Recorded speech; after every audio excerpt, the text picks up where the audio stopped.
திரு மணிகண்டன், அதிமுகவை காப்பாற்றணும்னா, திமுகவை ஆட்சி பொறுப்பிலிருந்து அகற்றணும்னா என்டிஏ கூட்டணிக்கு வாங்கன்னு திரு டிடிவி அழைக்கிறார். சிறுபான்மை மக்களுடைய வாக்குகள் கிடைக்காத ஏடிஎம்கேக்கு, ஆனால் பெரும்பான்மை மக்களுடைய வாக்குகளை போலரைஸ் பண்ண முடியும், இல்லை பாஜக வாக்குகளை பெற முடியும்.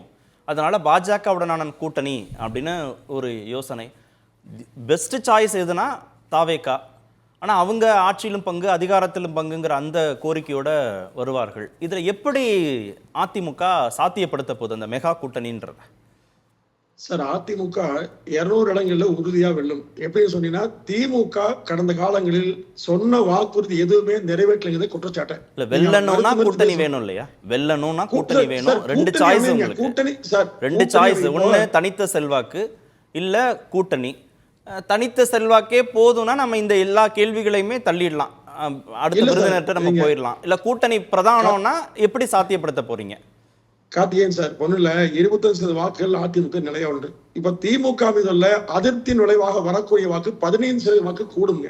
ஏன்னா இந்த திமுக ஆட்சிக்கு வந்த பிறகு 6500 கொலை நடந்திருக்குங்க, 65,000 கொலை நடந்திருக்குது. இதே மாதிரி வழிப்பறி எல்லா சட்ட ஒழுங்கு சீர்கள் நிறைய சொல்லலாம். கஞ்சாய், அதாவது இது மாதிரி ஆட்சியை இதுவரை பார்த்ததே இல்லை. அதே மாதிரி இப்போ கடந்த வாரம் முதலமைச்சர் கேரளா போனார். கேரளா போன முதலமைச்சர் தேர்வாக என்ன சொன்னீங்க? ஆனமலையாறு நல்லா திட்டத்தை நிறைவேற்றணும்னு சொன்னீங்க. 60 வருஷம் சொல்றீங்க முதலமைச்சர். அந்த அதிருப்திய இல்ல, நம்ம அதிருப்திய நீங்க அறுவடை பண்ணணும்னா ரெண்டு விதம் தானே. அதிருப்தி அறுவடை என்பதே 15% வாக்குகளாக அதிமுகவுக்கு வருங்க. அதுதான் தனித்த செல்வாக்கோடா கூட்டணி பலத்தோடா? இல்ல, அதாவது கூட்டணி இல்லாமயே 40% வாக்குகளை அதிமுக நெருங்கி பிடிக்குங்க. கூட்டணியோடு சேர்ந்தா 50% வாக்குகளை பெற்று மிகப்பெரிய வெற்றி அதிமுக பெறுங்க. கட்டாயம் இல்லைன்றீங்களா? அதிமுகவுக்கு கூட்டணி கட்டாயம் இல்லைன்றீங்க? இல்ல, அதிமுகவுக்கு கூட்டணியும் வேணுங்க, கூட்டணியை அமைக்குங்க. நீங்க அதுதான் இந்த கால்குலேஷன் தானே. நீங்க நம்ம பேசுற கால்குலேஷனை மீறி கூட்டணி எதுவும் சாத்தியப்படுத்த போறது இல்லைல்ல. இதெல்லாம் ஃபேக்சுவலா நம்ம பேசுறோம். தாவேகாவை நீங்க அகாமடேட் பண்ணா அவர் ஆட்சியிலும் பங்கு அதிகாரத்திலும் பங்குங்கிறத உறுதியா இருக்கார். முதலமைச்சர் வேட்பாளர் யார், துணை முதல்வர் யார், எவ்வளவு சீட்டு, அந்த டிமாண்டை பேசுவாங்க. சீமானை விட்டுருவோம், தனித்து போட்டி. பாஜகவுடனான கூட்டணினா நீங்க என்டிஏக்கு போகணும்னு டிடிவி அழைக்கிறாரு. இல்ல திரு சுமன் சொல்ற மாதிரி பாஜகவை உங்க பக்கம் உள்ள கொண்டுட்டு வரணும்னா சிறுபான்மை மக்களுடைய வாக்குகள் பத்திலாம் நீங்க கவலைப்படக்கூடாதுன்றாங்க. இந்த இதை எப்படி அகாமடேட் பண்ண போறீங்கன்னு கேக்குறேன். இது எப்படி ஒரே வரியில் சொல்றேன். அதாவது பாஜக திமுக அல்லாத கட்சிகள் அதிமுக ஒரு இணையுங்க. யாரு எப்பங்க பாருங்க. ஏன்னா நீங்க 1.5 வருஷத்துக்கு சார் இப்ப பிடிச்சா சொன்னா சரியா வராது. திமுக பாஜக அல்லாத அணிகள், அல்லாத கட்சிகள் அதிமுகவோடு இணையும். அது ஒண்ணுதான் கூட்டணிக்கான அச்சாரம். அது எப்படிங்கிறது பாருங்க. அது விரிவா சொல்ல வேண்டிய அவசியம் இல்ல, சொல்லக்கூடாது. உறுதியா பாஜக இல்ல, உறுதியா பாஜக இல்ல, பாஜக உறுதியா இல்லைங்க, திமுக சேரப்போவது இல்லை. பாஜக உறுதியா இல்ல, உறுதியா மற்ற கட்சிகள் அதிமுக வருங்க. சரி திரு பிரியன், அப்போ தாவேகா ஏதோ அவங்க கதவு திறந்து வச்சிருக்கிற மாதிரி தெரியுது ஏடிஎம்கேல, பாஜக மட்டும்தான் இல்லைன்றாரு அவர். இல்லை, அதாவது தாவேக்காவை பொறுத்த மட்டும் அவங்களுக்கான வாய்ப்புன்றது, அவங்க இப்போ தான் ஃபீல்டுக்கே வராங்க, அவங்களுக்கு ஒரு அன்டெஸ்டடாக இருக்காங்க, இன்னும் அவங்க ஓட் பேங்க் எவ்வளோன்னு தெரியாது.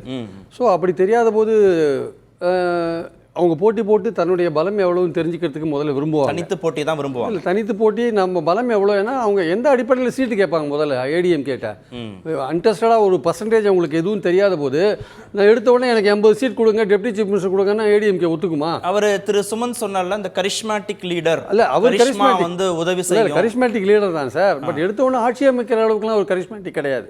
அதில் நான் உறுதியாக சொல்கிறேன், யார் வேணால் கவுண்டர் பண்ணிக்கலாம். அந்த அளவுக்குலாம் உறுதியாக அவர் எடுத்த உடனே ஆட்சி அமைக்கிற அளவுக்குலாம் அவர் ஒரு கணிசமான ஓட்டு வாங்குவார்ன்றதுல எந்த விதமான டவுட்டும் கிடையாது. ஆனால் அவர் என்ன ஓட்டு வாங்குவார், அவர் என்ன மாதிரி சீட்ஸை டிமாண்ட் பண்ணுவார், அதெல்லாம் இருக்குல்ல. இப்போது திமுக ஆட்சிக்கு எதிராக அதிருப்தி இருக்கான்னா இருக்குது. அது எவ்வளோ தூரம் ஆட்சியை விரட்டுற அளவுக்கு இருக்கான்னா அது இன்னும் அந்த ஸ்டேஜ் இன்னும் போல, அடுத்த 10 மாதம் இருக்குது. திமுக கூட்டணி கட்சிகளுக்குள்ள பிரச்சனை இருக்கான்னா இருக்குது. கட்சிகள் பிரிஞ்சு வர அளவுக்கு இருக்கான்னா அது அந்த லெவலுக்கு இன்னும் போல. அது இன்னைக்கு லெவலில், நாளைக்கு என்ன ஆகும், 10 மாதம் கழிச்சு என்ன சொல்ல முடியாது. அப்போது இன்னைக்கு லெவலில் பேசும்பொழுது அன்டெஸ்டடாக இருக்கிற தாவேகா, ஆட்சியிலும் அதிகாரத்திலும் பங்கு என்கிற சொல்ற தாவேகா எப்படி இவங்களோட சேருவாங்கன்றது ஒரு கேள்வி. ஆனால் பாஜக கூட்டணி வேணான்றதுல உறுதியாக இருக்காங்களே ஏடிஎம்கே. அது கரெக்ட் சார். எதுவுமே தேர்தலில் 99 நான் நேற்று கூட சொன்னேன், 99 ஜெயலலிதா சொன்னதான் மறுபடியும்.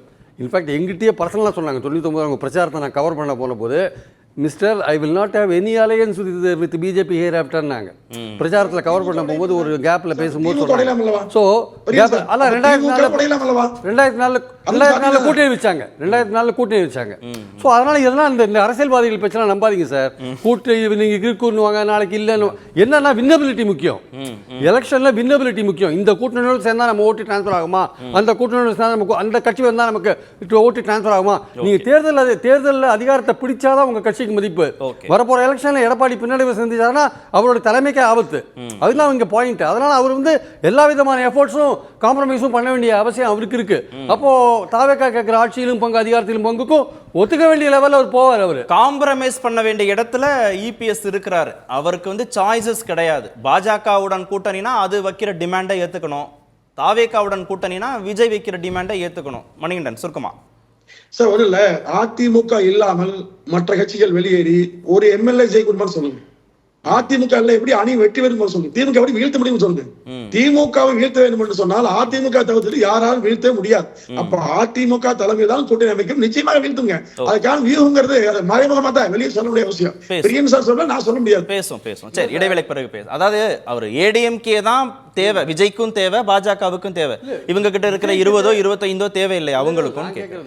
விஜய்க்கு இது சர்வைவல் கொஸ்டின் கிடையாது. இப்பதான் வந்திருக்காரு. அவர் இந்த எலெக்ஷன் பாப்பார், அடுத்த எலெக்ஷன் பாப்பார், அதுக்கு அடுத்த எலெக்ஷன் அதே நிர்பந்தம் பாஜகவுக்கும் இல்ல. ஆமா, பாஜகவுக்கும் அந்த சர்வைவல் கொஸ்டின் கிடையாது. நேஷனல் பார்ட்டியா இருக்காங்க. அவங்க சர்வை உங்களுக்கு உங்க கட்சி பலவீனமா இருக்கு, பலப்படுத்தணும், பலமான கூட்டணி அமைக்கணும், எடப்பாடி தலைமையை கண்டினியூ பண்ணணும். உங்களுக்கு சர்வைவல் கொஸ்டின் ஆட்சியை பிடிக்கணும்ன்றது அவங்களுக்குலாம் அது கிடையாது. நீங்க தனித்து விஜய் நின்றாலோ நிச்சயமா திமுக ஆட்சி வந்துட்டுனா நிச்சயமா அந்த கட்சி விடுவாங்களா? திமுக காலங்காலமா எல்லா கட்சியும் அழிச்சே பழக்கப்பட்ட கட்சி. எல்லோருக்கும் அந்த விஷயம் தெரியுங்க. பொறுத்திருந்து பாருங்க. அவ்வளவுதான்.